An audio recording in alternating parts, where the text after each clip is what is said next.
इंद्र को कवच कुंडल देकर कर्ण का अमोघ शक्ति प्राप्त करना। श्री वैशंपायन जी कहते हैं, राजन, एक दिन देवराज इंद्र ब्राह्मण का रूप धारण करके कर्ण के पास आए और भिक्षाम देहि ऐसा कहा। इस पर कर्ण ने कहा, पधारिए, आपका स्वागत है।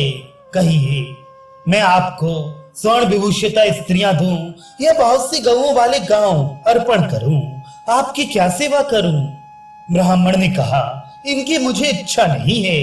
यदि आप वास्तव में सत्य प्रतिज्ञ हैं, तो आपकी जो ये जन्म के साथ उत्पन्न हुए कवच और कुंडल हैं, ये ही उतार कर हमें दे दीजिए। आपसे मुझे इन्हीं को लेने की बहुत उतावली है। मेरे लिए ये सबसे बढ़कर लाभ की बात होगी। कर्ण ने कहा, विप्रवर, मेरे साथ उत्पन्न हुए ये कवच और कुंडल अमृतमय हैं। इनके कारण तीनों लोकों में मुझे कोई मार नहीं सकता, इसलिए इन्हें मैं अपने से विलग करना नहीं चाहता। इसलिए आप मुझसे विस्तृत और शत्रुहीन पृथ्वी का राज्य लीजिए। इन कवच कुंडलों को देखकर तो मैं शत्रुओं का शिकार बन जाऊंगा।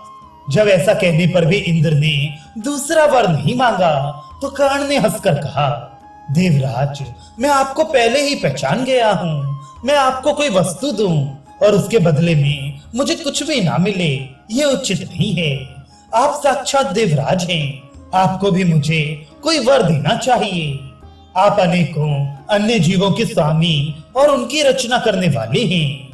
देवीश्वर, यदि मैं आपको कवच और कुंडल दे दूंगा, तो शत्रुओं का वध हो जाऊंगा और आपकी भी हंसी होगी। इसलिए कोई बदला देकर आप भले ही ये दिव्य कवच कुंडल ले जाइए, और किसी प्रकार मैं इन्हें नहीं दे सकता।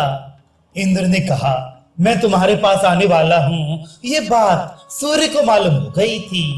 निसंदेह उन्होंने तुम्हें भी सारी बातें बता दी होंगी, सो कोई बात नहीं। तुम जैसा चाहते हो वैसा ही सही। तुम एक वज्र को छोड़कर मुझसे कोई भी चीज मांग सकते हो।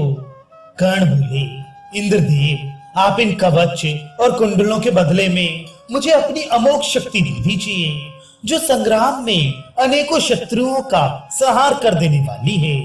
तब शक्ति के विषय में थोड़ी देर विचार करके इंद्र ने कहा, तुम मुझे अपने शरीर के साथ उत्पन्न हुए कवच और कुंडल दे दो और मुझसे मेरी शक्ति ले लो, किंतु इसके साथ एक शर्त है। वह है कि मेरे हाथ से छूटने पर यह शक्ति अवश्य ही सैकड़ों शत्रुओं का संहार करती है और फिर मेरे हाथ में ही लौट आती है। सो ये जब तुम्हारे हाथ से छूटेगी, तो जो गरज गरज कर तुम्हें अत्यंत संतप्त कर रहा होगा, ऐसे एक ही प्रबल शत्रु को मारकर फिर मेरे ही हाथ में आ जाएगी। कर्ण ने कहा, देवराज, मैं भी केवल एक ही ऐसे शत्रु को मारना चाहता हूँ जो घनघोर युद्ध में गरज गरज कर मुझे संतप्त कर रहा हो और जिससे मुझे भय उत्पन्न हो गया हो। इंद्र बोले, तुम युद्ध में गरजते हुए एक शत्रु को मारोगे तो सही, किंतु जिसे तुम मारना चाहते हो उसकी रक्षा तो भगवान श्री कृष्ण करते हैं, जिन्हें वेदज्ञ पुरुष अजित, वराह और अचिंत्य नारायण कहते हैं। कर्ण ने कहा, भगवान, भले ही ऐसी बात हो, तथापि आप मुझे एक वीर का नाश करने वाली अमोघ शक्ति दीजिए, जिससे मैं अपने को संतप्त करने वाले शत्रु का संहार कर सकूं।